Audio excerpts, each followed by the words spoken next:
Deep dive into CEH version 10 by GCS Council.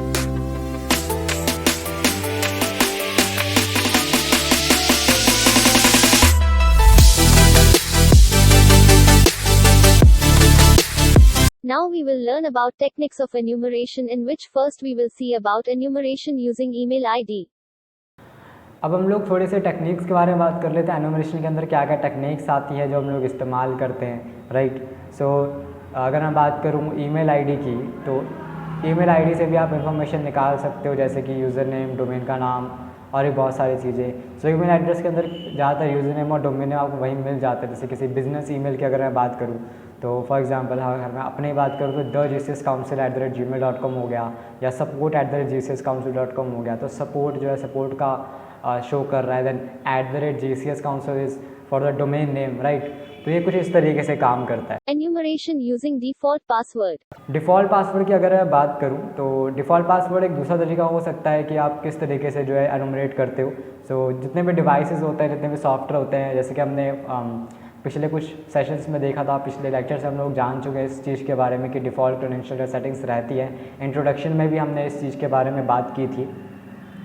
सो जो default settings होती हैं, जो कॉन्फ़िगरेशंस होती हैं, रिकमेंड यही किया जाता है कि आप जो है इन्हें चेंज कर लो, बिकॉज एडमिनिस्ट्रेटर जो है उसे चेंज करना होता है डिफ़ॉल्ट पासवर्ड सेटिंग को, बट काफ़ी बार ऐसा होता है वो चेंज नहीं करता, जिसकी वजह से जो डिफ़ॉल्ट सेटिंग फाइंड करके, कॉन्फ़िगरेशन फाइंड करके जो है किसी भी डिवाइस का अंदर एक्सेस लेना कोई बड़ी बात नहीं होती है। सो इसलिए आपको जो ये चेंज कर लेना है कि आप लोग इसे जो डिफ़ॉल्ट कंडीशन है उसको चेंज करो, ताकि जो अटैकर जो है उस पर एक्सेस ना ले पाए। Enumeration using SNMP. नेक्स्ट आता है कि SNMP से एनुमरेट करना।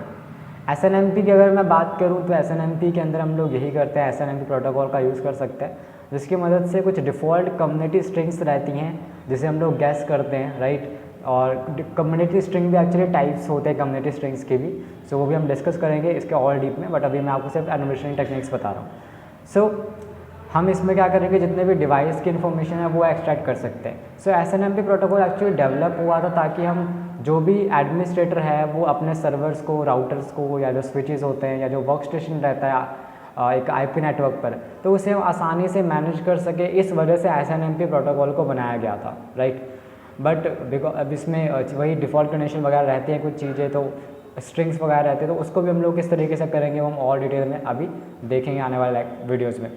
सो हुआ क्या था कि जो ये SNMP प्रोटोकॉल था ये बनाया गया था नेटवर्क एडमिनिस्ट्रेटर के लिए, ताकि वो बाद में जो है नेटवर्क परफॉर्मेंस को देख सके कि भाई नेटवर्क कैसा काम कर रहा है, ठीक चल रहा है कि नहीं चल रहा है, उसमें कुछ ट्रबल शूट करना है तो वो नेटवर्क प्रॉब्लम्स को हम लोग सॉल्व कर सके, उसको कैसे डिज़ाइन में रखना है, क्या नेटवर्क की ग्रोथ किस तरीके से प्लान करनी, तो वो सारी चीज़ें यहाँ से SNMP की मदद से काफ़ी आसान हो जाती है। SNMP एक एप्लीकेशन लेयर प्रोटोकॉल है। सो इसमें हम काफ़ी और भी चीज़ें कर सकते हैं, और जो मेन चीज़ इसमें हम कर सकते हैं, जैसे मैंने आपको बताया कि जो मैनेजर्स हैं या जो एजेंट हैं वो आपस में जो है कम्युनिकेशन बना सकते हैं, राइट।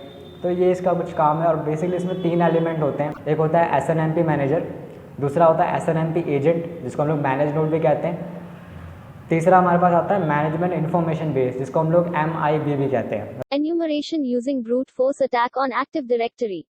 एक्टिव डायरेक्टरी के अंदर ब्रूट फोर्स करके भी हम काफ़ी चीज़ें निकाल सकते हैं, जिसको हम लोग AD भी कहते हैं। AD का मतलब होता है एक्टिव डायरेक्टरी, जो कि बेसिकली इसमें होता है क्या, कमांड एंड कंट्रोल हमें मिल जाता है, एक सेंट्रलाइज्ड कमांड एंड कंट्रोल हमें मिल जाता है डोमेन यूज़र्स के लिए या फिर कंप्यूटर्स और नेटवर्क प्रिंटर्स के लिए। सो होता क्या है कि हम नेटवर्क रिसोर्सेज को रिस्ट्रिक्ट करते हैं, यानी कि उसके एक्सेस को हम लोग रिस्ट्रिक्ट कर देते हैं कि सिर्फ और सिर्फ जो यूज़र्स और कंप्यूटर हमने वहाँ पर डिफाइन कर रखे हैं सिर्फ वही वहाँ पर एक्सेस ले सकते हैं, बाकी कोई वहाँ पर एक्सेस नहीं ले सकता। सो AD एक बहुत बड़ा टारगेट होता है, राइट। जब आप लोग एक सेंसिटिव इन्फॉर्मेशन निकालना चाह रहे हो, कि एक अटैकर या फिर जो है एक सेंसिटिव इन्फॉर्मेशन निकालना चाह रहा है, तो AD एक बहुत बड़ा जो है सोर्स बन के सामने आता है, हम देखते हैं हमेशा।